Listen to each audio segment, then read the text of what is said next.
awesome polypore. What is it? Well, it's a fungus. I know, but like, Polypore refers to, this is their hymenium layer, which is where they produce their spores. okay. And polypores refers to polys, many, pores, holes, many holes. Okay. See? So most mushrooms have gills, Yep. slits. Polypores don't. You find them oftentimes growing on trees. This type right here, I'm pretty sure, is Dryden's saddle. Okay.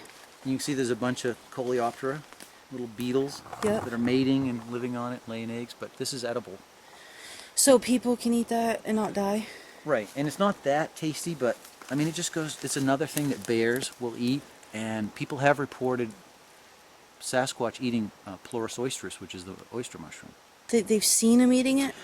But bears eat mushrooms, people eat mushrooms. I have a question about that. Can bears eat mushrooms that people can't eat? It's probably likely, I don't know for sure. A lot of animals in the woods can process stuff that we can't. Like birds can eat a lot of stuff we couldn't eat. What does? Birds. Birds, that's right. You know, sometimes they use mechanisms where they'll go eat clay to detoxify it.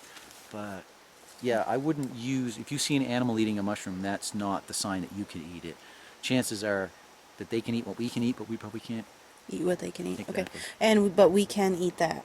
And Bigfoot can eat that. I would, yeah. I mean, Bigfoot was so inclined, especially when it's young like this and fresh. It's not very, like I've never, it has like no flavor. Okay. It's just like a sponge.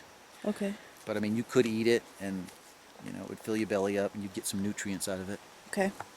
All right. What did you guys get close together? What did you guys hear in here?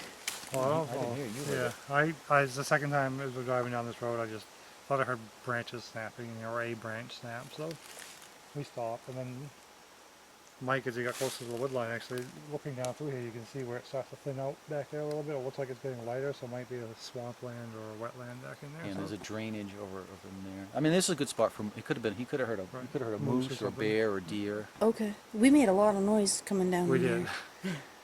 Well, So- whatever he heard probably was spooked when we were driving through, Right. So probably ran off. That's what I Okay. figured. and probably went right down here into that thicket.